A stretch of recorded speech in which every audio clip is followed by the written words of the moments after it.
Hello friends, welcome to Kavitha Samayalarai. இன்னைக்கு நம்ம பார்க்க போற ஸ்பெஷல் ரெசிபி நல்ல சுவையான பூரி மசால். இது ஒரு இன்ட்ரெஸ்டிங்கான ரெசிபி. இது பூரிக்கு மட்டும் இல்லை, சப்பாத்தி, ரோட்டி, இட்லி, தோசையோட சாப்பிட்றதுக்கு ரொம்ப நல்லாயிருக்கும். நல்ல ஒரு பர்ஃபெக்டான சைட் டிஷ்ஷாக இருக்கும், ஒரு ஹெல்த்தியான சைட் டிஷ்ஷாகவும் இருக்குங்க. ஏன்னா இந்த பூரி மசால் செய்கிறதுக்கு நம்ம இங்கே உருளைக்கிழங்கு மட்டும் யூஸ் பண்ண போகிறது இல்லைங்க. இது கூட நல்ல பட்டாணி, கேரட் இதெல்லாம் சேர்த்து ஒரு ஸ்பெஷலான பொடியும் சேர்த்து இந்த பூரி மசால் செய்கிறோம். டேஸ்ட்டும் வாசனையும் அட்டகாசமாக இருக்கும். ரொம்ப ஈஸியான ரெசிபியும் கூட, நம்ம டக்குன்னு பண்ணிடலாம். நல்ல சுட சுட ஃப்ளஃபியான பூரியோட இந்த பூரி மசால் ஒரு பர்ஃபெக்டான காம்பினேஷனாக இருக்கும்.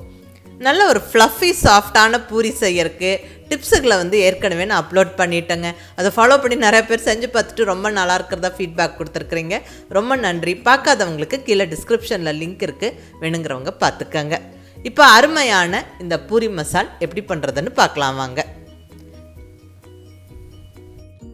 இப்போ இங்கே ஃபஸ்ட்டு ஸ்டெப்பாக தேவையான காய்கறிகளெல்லாம் கட் பண்ணி வச்சாச்சு. அது என்னென்னு பார்த்துடலாம். இங்கே நல்லா 3 பெரிய வெங்காயத்தை நல்லா சன்னமாக நீளமாக கட் பண்ணி வச்சாச்சுங்க. எப்போவும் நம்ம பூரிக்கு சைட் டிஷ் பண்ணும்போது, அந்த பூரி மசால் செய்யும்போது வெங்காயம் நிறைய சேர்த்தா தான் டேஸ்ட் பர்ஃபெக்டாக இருக்கும். அடுத்தது இது கூட ஒரு 5 பச்சை மிளகாவை நல்லா நீளமாக கட் பண்ணி வச்சாச்சு. கூடவே ஃப்ரெஷ்ஷான கருவேப்பிலை ஒரு கொத்து. அடுத்ததாக இடித்த இஞ்சி பூண்டு ஒரு 2 பல் பூண்டு, கூடவே ஒரு 1 இன்ச் சைஸ் இஞ்சியை நல்லா இடித்து வச்சாச்சு. அடுத்தது ஒரு பெரிய தக்காளியை சின்ன சின்ன பீசஸாக கட் பண்ணி வச்சாச்சுங்க. கூடவே 2 கேரட்டையும் சின்ன சின்ன பீசஸாக கட் பண்ணியாச்சு. அடுத்தது ஒரு 100 கிராம் அளவுக்கு பச்சை பட்டாணி எடுத்து வச்சுருக்கிறேன். நான் இங்கே எடுத்துருக்கிறது ஃப்ரெஷ் பீஸ். இதுக்கு பதிலாக ஃப்ரோசன் பீஸும் எடுத்துக்கலாம். நீங்கள் காஞ்ச பட்டாணி எடுக்கிறதா இருந்தால் ஊற வச்சு வேக வச்சு எடுத்துக்கணும். அடுத்தது ஒரு கைப்பிடி பொடியாக நறுக்கணும் கொத்தமல்லி இலை. அடுத்ததாக நம்ம எடுத்துருக்கிறது உருளைக்கிழங்கு, 2 மீடியம் சைஸ் உருளைக்கிழங்கை நல்லா வேக வச்சு நல்லா மசிச்சு எடுத்து வச்சுருக்கிறேன். இந்த அளவுக்கு நல்லா மசிச்சு எடுத்துக்கணும். இதுதான் தேவையான காய்கறிகள். இதெல்லாம் கட் பண்ணி ரெடியாக எடுத்து வச்சாச்சுங்க. இப்போ நம்ம தாளிக்க ஸ்டார்ட் பண்ணிடலாம். தாளித்து விட்டுட்டு இந்த பூரி மசாலுக்கு நம்ம ஃபைனலாக சேர்க்க வேண்டிய பொடியும் ப்ரிப்பேர் பண்ணிடலாங்க. இப்போ ஃபஸ்ட்டு நம்ம காய்கறிகள் எல்லாம் தாளித்து விட்டுறலாம். இங்கே ஸ்டவ்வில் நல்ல ஒரு அகலமான பேன் வச்சாச்சு. இதில் ஒரு 2 டேபிள் ஸ்பூன் அளவுக்கு ஆயில் சேர்த்துக்கிறேன். இந்த எண்ணெய் கொஞ்சம் சூடாகட்டும். இதில் நான் ஃபஸ்ட்டாக சேர்க்கிறது ஒரு 1/2 டீஸ்பூன் அளவுக்கு கடுகு நல்லா பொரிஞ்சதுக்கப்புறம் அடுத்ததாக ஒரு 1/2 டீஸ்பூன் உளுந்தம்பருப்பு, கூடவே 1 டீஸ்பூன் அளவுக்கு கடலைப்பருப்பு. இதெல்லாம் நல்லா பொரிஞ்சு வரட்டும். இப்போ இதில் நம்ம கட் பண்ணி ரெடியாக வச்சுருக்கிற வெங்காயம், பச்சை மிளகாய், கருவேப்பிலை எல்லாம் சேர்த்து விட்டுறலாங்க. இது கூடவே இடித்து வச்சுருக்கிற 2 பல் பூண்டு, 1 இன்ச்சு சைஸ் இஞ்சியும் நம்ம போட்டுடலாம். இப்படி தட்டி எடுத்து சேர்க்கும்போது நல்லாயிருக்கும். இதெல்லாம் நல்லா வதக்கி விட்டுறலாங்க. இந்த வெங்காயம்லாம் நல்லா பிங்க் கலராக மாறணும். அந்த இடித்து சேர்த்த இஞ்சி பூண்டோட பச்சை வாசனை போகிற வரைக்கும் நல்லா வதக்கி விடணும். ஸோ பொறுமையாக ஒரு 2-3 நிமிஷம் நல்லா வதக்கி விடுங்க.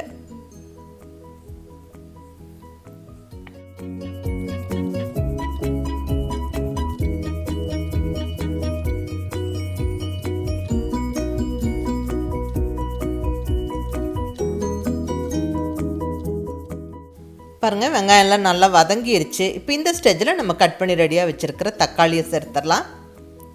இதுவும் நல்லா வதக்கி விட்டுறலாம். தக்காளி நல்லா சாஃப்ட் ஆகிற வரைக்கும் வதங்கணும். ரொம்ப மசிஞ்சு கொலையெல்லாம் வேண்டாம். தக்காளி ஜஸ்ட் சாஃப்ட் ஆனால் போதும். இப்போ இதில் நம்ம ரெடியாக கட் பண்ணி வச்சுருக்கிற கேரட்டும் பட்டாணியும் சேர்த்துடலாங்க. இங்கே 2 கேரட் கட் பண்ணி சேர்த்தாச்சு. கூடவே ஒரு 100 கிராம் அளவுக்கு பச்சை பட்டாணி சேர்த்தாச்சுங்க.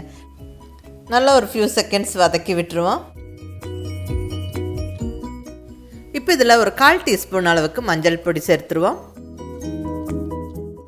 அடுத்ததாக தேவையான அளவுக்கு உப்பு சேர்த்துருவோம். நல்லா கலந்து விட்டுட்டு அகைன் ஒரு ஃபியூ செகண்ட்ஸ் வதக்கி விட்டுருவோம். இப்போ இதில் இந்த காய்கறிகளெல்லாம் வெந்து வரக்கு தண்ணி சேர்த்துடலாங்க. நான் இங்கே ஒரு 1.5 டம்ளர் அளவுக்கு தண்ணி சேர்த்துக்கிறேன். தண்ணி சேர்த்து நல்லா கலந்து விட்டுட்டு இந்த பாத்திரத்தை மூடி போட்டு மூடி வச்சிடலாம். இந்த கேரட் பட்டாணியெல்லாம் நல்லா வெந்து வரட்டும். ஒரு 5-6 நிமிஷம் அப்படியே விட்டுருங்க. இப்போ இந்த டைம் கேப்பில் ஒரு மிக்ஸி ஜாரில் 2 டீஸ்பூன் அளவுக்கு பொட்டுக்கடலை சேர்த்துக்கிறேங்க. அடுத்தது ஒரு 1/2 டீஸ்பூன் அளவுக்கு சோம்பு. இது ரெண்டையும் நல்லா ஃபைன் பவுடராக பிடிச்சிக்கணும். பாருங்கள், இந்த அளவுக்கு பொடிச்சுக்கணும். நல்லா கமகமன்னு வாசனையோட அந்த பொட்டுக்கடலை பொடி ரெடியாக இருக்குது. இதை ஒரு சின்ன பவுலுக்கு மாற்றிடலாம். இங்கே ஒரு 6-7 நிமிஷம் ஆயிடுச்சுங்க. நம்ம வதக்கி விட்டு தண்ணி விட்டு வேக வச்சுருந்த காய்கறிகளெல்லாம் நல்லா வெந்துருச்சு. பாருங்கள், ஒரு பட்டாணி எடுத்து உங்களுக்கு அழுத்தி காமிக்கிறேன். பாருங்கள், நல்லா சாஃப்டாக வெந்துருச்சு. நம்ம இங்கே சேர்த்துருந்தது ஃப்ரெஷ்ஷான பட்டாணி, ஸோ அது குயிக்காக வெந்துடும். இப்போ இந்த சமயத்தில் நம்ம வேக வச்சு மசிச்சு வச்சுருக்கிற உருளைக்கிழங்கை கம்ப்ளீட்டாக சேர்த்துருவோம். சேர்த்து விட்டு நல்லா கலந்து விட்டுறலாம்.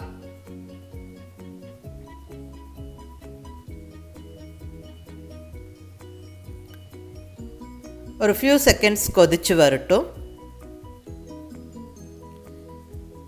இப்போ இதில் அந்த பொட்டுக்கடலை பொடியை கரைச்சி சேர்த்துடலாங்க.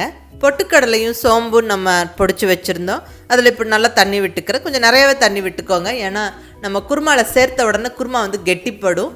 ஸோ நம்மளுக்கு குருமா எந்த அளவுக்கு கொஞ்சம் லூஸாக வேணுமோ அதுக்கு தகுந்த மாதிரி தண்ணி விட்டுக்கணும்.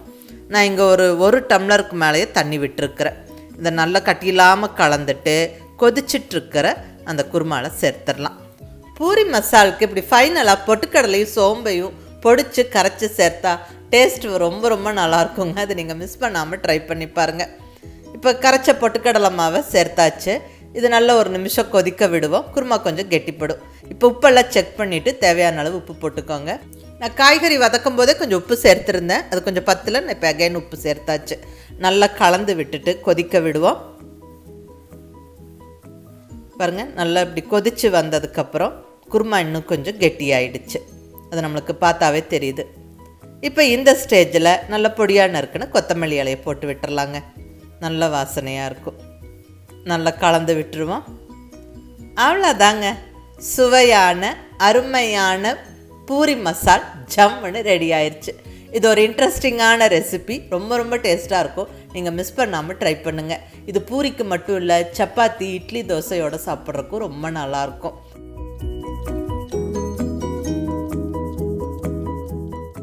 சுட சுட ஃப்ளஃபியான பூரியோட இது ஒரு பர்ஃபெக்டான காம்பினேஷனாக இருக்குங்க. ஸோ நெக்ஸ்ட் டைம் நீங்கள் பூரி செய்யும்போது மிஸ் பண்ணாமல் இந்த பூரி மசாலா ட்ரை பண்ணி பாருங்கள். நல்ல ஃப்ளஃபி அண்ட் சாஃப்டாக பூரி செய்யறதுக்கு ஒரு 3 முக்கியமான டிப்ஸோட வீடியோ ஆல்ரெடி அப்லோட் பண்ணிட்டேன். கீழே டிஸ்கிரிப்ஷனில் லிங்க் இருக்குது, அதுவும் மிஸ் பண்ணாமல் பார்த்துக்கங்க. செஞ்சு பார்த்துட்டு உங்கள் ஃபீட்பேக் சொல்லுங்கள். பிடிச்சிருந்தால் லைக் பண்ணி ஷேர் பண்ணி கமெண்ட் பண்ணுங்கள். கவிதா சமையலறை சப்ஸ்கிரைப் பண்ணி என்னுடைய மற்ற ரெசிபிஸும் வீடியோஸும் பாருங்கள். தேங்க்யூ.